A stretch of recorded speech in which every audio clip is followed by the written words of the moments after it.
The Spanish conquest of America is one of the most striking and at the same time controversial episodes in world history. This is not just another military campaign, but a unique clash of two worlds.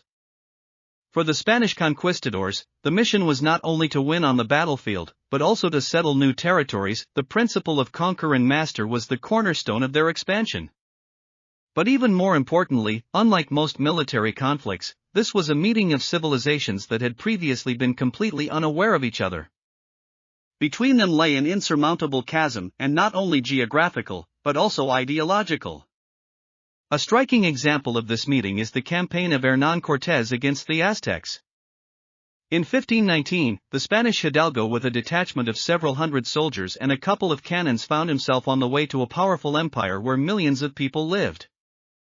The capital of the Aztecs, Tenochtitlan, had about 200,000 inhabitants, a megalopolis at that time. The Aztec army could number hundreds of thousands of warriors. In this context, the success of the Spaniards seems incredible. How did they manage to defeat such a powerful enemy? The path to victory was far from straightforward.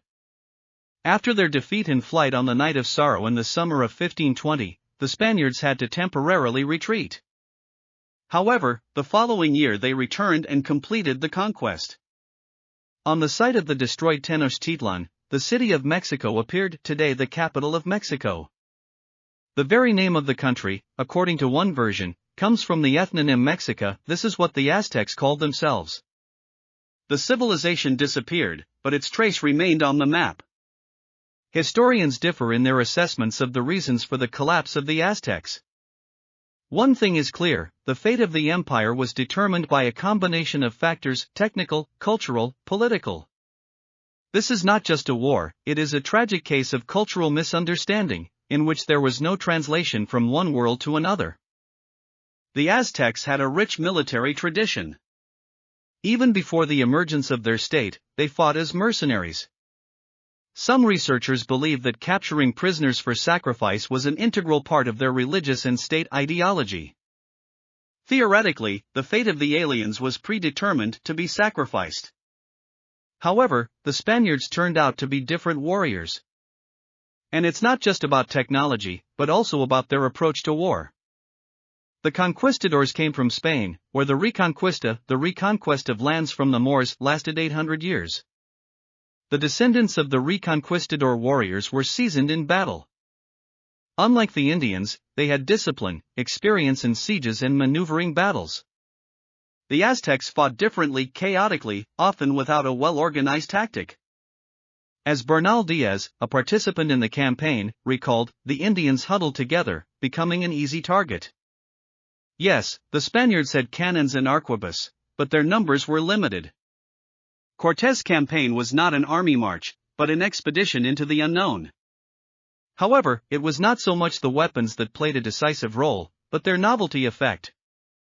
Horses, iron, loud shots, all this was perceived by the locals as magic. The Spaniards seemed like supernatural beings, about whom myths were composed, people who spew lightning. This became a psychological weapon, no less powerful than steel and lead. Among the possible reasons for the peaceful behavior of the Aztec ruler Montezuma II is the legend of the return of the god Quetzalcoatl. According to the myth, the bearded, fair-skinned god left this world, but would one day return from the east. When the Spaniards arrived from the sea, Montezuma could have perceived them as the embodiment of a prophecy. Although there are versions that there were plenty of those at court who did not believe in the divine nature of the aliens and insisted on resistance. Montezuma chose the path of appeasement. He sent gifts to Cortés and showed respect.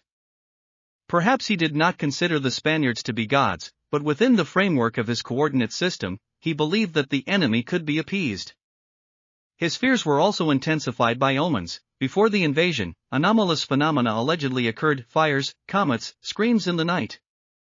All this intensified the feeling of an impending end. When Cortés and his detachment approached the capital, the Indian ruler came out to them himself. The meeting took place on November 8, 1519. Their conversation was translated by a woman named Marina, a concubine given to Cortés as a gift. It was she who warned Montezuma that if he did not submit, he would be killed. He submitted. Not one of his confidants objected. So great was the ruler's authority that even surrender to the enemy did not seem like treason. Montezuma probably did not fully understand the goals of the Spaniards. In his eyes, they were powerful outsiders who were better pleased than fought. But Cortes quickly figured out the empire's weaknesses. He did not just fight, he manipulated. The Aztec Empire was far from monolithic when the Spaniards arrived. Conflicts were raging within, reforms were underway, and power was being redistributed. Some peoples had just been conquered and hated the central government. One of Cortes' first allies was the Totonacs of Sempoala, whom the Aztecs had conquered just before the expedition.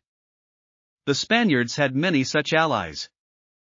For many, Montezuma was a ruler by force, not by love. His power was based on rituals and coercion, while Cortes represented an alternative. And not gods or heroes, but simply a different order. The Spanish captain was a subject of the mighty Charles V, Emperor of the Holy Roman Empire. This was a different scale and a different language of power. The Aztec Empire collapsed not only because of guns or horses. It was destroyed by the inability to understand another civilization. Montezuma acted within the logic of his world, where you can negotiate, appease, make a sacrifice. Cortes, within the logic of European expansion, where the end justifies the means.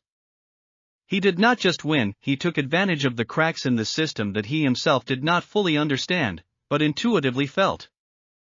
The story of the meeting of Cortes and Montezuma is a chronicle of a failed dialogue, in which each spoke his own language, but no one heard the other. As a result, one civilization disappeared, giving way to another, more pragmatic and more cruel. The fragility of empires is often hidden behind their greatness. And sometimes, for everything to collapse, one stranger with a map, a compass and good intuition is enough. Now you know more. Like and subscribe to the channel to spend your time on the internet usefully.